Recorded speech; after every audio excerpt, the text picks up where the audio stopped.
All right, everyone. Let's be honest. We all get a little freaked out watching those Google reviews, right? It really can be a bit stressful. Yeah, it's like, you're building this amazing house, but it's on rented land. I like that analogy. It really is like you're at the whim of somebody else. Absolutely. But what if?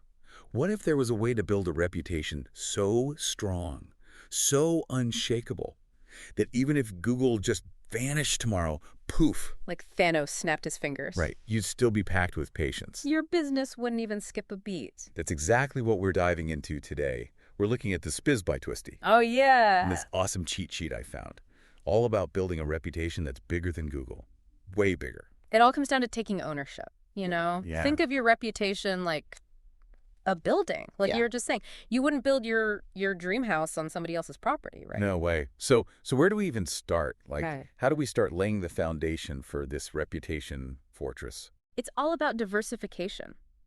Twisty talks about different platforms like Senja. Have you heard of that one? I have, yeah. Isn't that good for, like, more detailed testimonials? Yes, exactly. People can really go in depth, share their whole story. Much better than just, like, a star rating, right? Absolutely. You've got Trustpilot too. That might reach even more people depending on, who your ideal patient is. And then, of course, Your own website. right. Don't Mhm. forget that. Put a testimonials page right on there. You control that space 100%. It's like, it's like having a bunch of different investments, spreading the risk. You know what I mean? Diversification is key in reputation and in finance. And speaking of showcasing those testimonials, Yeah. I really like this idea of doing video testimonials. Yeah. They just feel so much more authentic than just reading plain text on a page, right? I agree. You can't fake that kind of genuine emotion. Think about it from the patient's perspective. They see someone just like them sharing their experience on a YouTube video or a quick Instagram reel. Yeah. That's social proof. You can't just, make that up. You can't manipulate the algorithm to do that. Exactly. Okay. So we're diversifying platforms, showcasing real stories. Right. What about tapping into, like, the power of community? I know. The cheat sheet mentions this gold mine of local Facebook groups, like those neighborhood forums, even mom groups. Oh, yeah. This is where you can, Yeah. really show your expertise, build those relationships. Yeah. Think about the questions people ask in those groups. They're like, my back is killing me. What kind of doctor should I see? Has anybody tried chiropractic for sciatica? Right. That's your chance. That's your opportunity to step in. Give them real valuable advice. Be helpful. Exactly. But isn't there like a fine line between being helpful and, kind of being too salesy? Oh, for sure.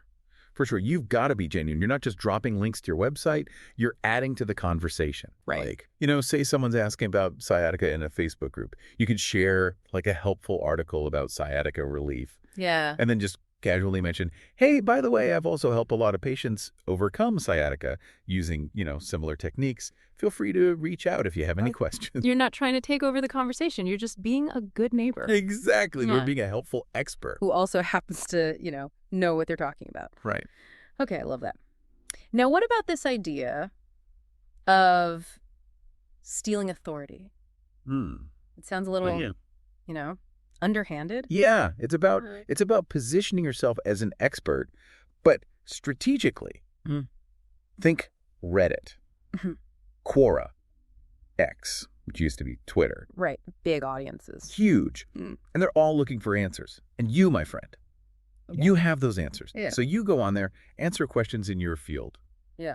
Consistently. Yeah. And you're not just helping people out. You're showing everyone that you're the authority. Right. And often those answers actually end up ranking in Google searches anyway, don't they? Yeah. Bingo. You're building your own little empire of authority, free from the whims of, any single platform. Totally independent. No, let's not forget about good old-fashioned communication, like email, text messaging. Sometimes going old school is the best way. It really is. Keep it simple. Yeah. Use email, use text messaging to get feedback, Ask for those testimonials. Even share, like, some inspiring before and after stories. In your newsletter. Yeah, and why stop there? Put those positive patient responses right up on your website. On social media. Right. It all adds up. Every single bit of positive interaction builds that unshakable reputation.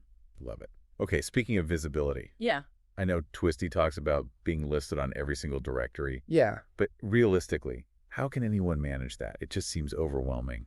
It's a lot to juggle, for sure. You got to prioritize. Focus on the directories that matter most to your ideal patient. Don't spread yourself too thin. Find those platforms where the right people are searching. And then make sure your profiles are, top-notch. So quality over quantity. Yep. At least in the beginning. Exactly. Now, this is a concept I found super interesting. Focusing on patient loyalty rather than just chasing those reviews. Can you talk about that a bit more? So imagine, right, you have a practice where patients are just so happy, so engaged, that they naturally recommend you. They become your biggest fans. I love that. Think about setting up a rewards program.